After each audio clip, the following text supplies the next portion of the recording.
వచ్చేసింది ఆది శ్రావణం షాపింగ్ అంతటికి అతిపెద్ద కేజీ సేల్ తో పాటు up to 61% of 1+1 offers, combo offers ఇంకా మరెన్నో. CMR shopping mall. Online betting కేసులో నిధి అగర్వాల్ కి ఈడీ సమన్లు జారీ చేసింది. ఇవాళ ఈడీ ఆఫీస్ కు నటి నిధి అగర్వాల్ రాబోతోంది. ఆన్లైన్ బెట్టింగ్ యాప్స్ ను ప్రచారం చేసినట్లుగా ఆరోపణలు ఎదుర్కొంటోంది నిధి అగర్వాల్. ఆమె స్టేట్మెంట్ ను రికార్డ్ చేయనుంది ED. Betting, gaming apps promotions లో సెలబ్రిటీలు, సోషల్ మీడియా ఇన్ఫ్లుయెన్సర్ల పాత్రపై లోతుగా దర్యాప్తు చేస్తోంది ఈడీ. మనీ లాండరింగ్ కోణంలోనూ ఈడీ విచారణ కొనసాగుతోంది. మియాపూర్ కు చెందిన వ్యాపారవేత్త ఫణీంద్ర శర్మ ఫిర్యాదు ఆధారంగా కేసు నమోదు చేశారు. నిధి అగర్వాల్ ఈడీ విచారణకు సంబంధించి పూర్తి డీటెయిల్స్ అందిస్తారు మా ప్రతినిధి రత్నకుమార్. చెప్పండి.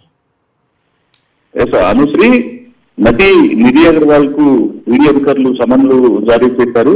నేడు విచారణకు హాజరు కావాల్సిందిగా తెలియజేసిన నేపథ్యంలో మరికొద్ది సేపట్లో ఈడీ ఆఫీస్ కు నిధి అగర్వాల్ రాబోతున్నారు.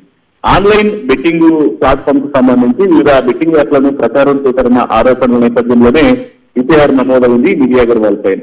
సో ఈ క్రమంలోనే ఇందులో పెద్ద ఎత్తున మనీ లాండరింగ్ జరిగిందన్న ఆరోపణలతోనే పలువురు సినీ సెలబ్రిటీస్ మీద కేసులు నమోదు చేసి వారిని విచారిస్తున్నటువంటి సందర్భంలోనే ఇప్పటికే కొంతమంది స్టార్ సెలబ్రిటీస్ ను విచారించడం జరిగింది. ఇప్పుడు నిధి అగర్వాల్ కు నోటీసులను జారీ చేసి సమన్లు ఇచ్చి విచారణకు హాజరు కావాలని తెలియజేసిన నేపథ్యంలో నేడు ఆమె స్టేట్మెంట్ రికార్డ్ చేయబోతున్నారు.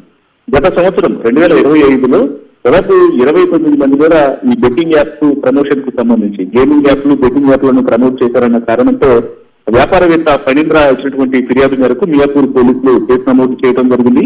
అలాగే మరొక కంప్లైంట్ పంజగుట్ట పోలీసులకు వచ్చింది. ఈ కేసులో మొత్తం 29 మంది మీద, ఒకవైపున స్టార్ సెలబ్రిటీస్ కావచ్చు, సోషల్ మీడియా ఇన్ఫ్లుయెన్సర్లు కావచ్చు, బిగ్ బాస్ కంటెస్టెంట్లు, ఇలా పలువురు బెట్టింగ్ యాప్లలో పాల్గొన్నారు, బెట్టింగ్ యాప్స్ ను ప్రమోట్ చేశారన్న ఉద్దేశంతో వీళ్ళందరి మీద కేసులు నమోదు చేయడం జరిగింది. పలువురిని ఇప్పటికే విచారించారు.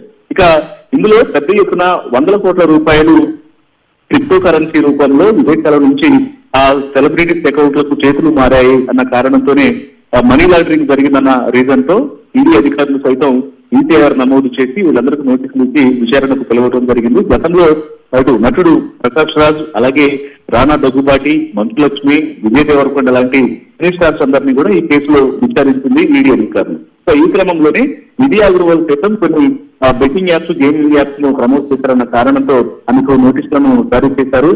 సంబంధించి వాళ్ళ హాజరు కావాలని తెలియజేసిన నేపథ్యంలోనే మరికొద్ది సేపట్లో ఆమె ఈడీ ఎదుట విచారణకు హాజరయ్యేటువంటి అవకాశాలు కనిపిస్తున్నాయి. Anusri. Right, thank you Ratnakumar.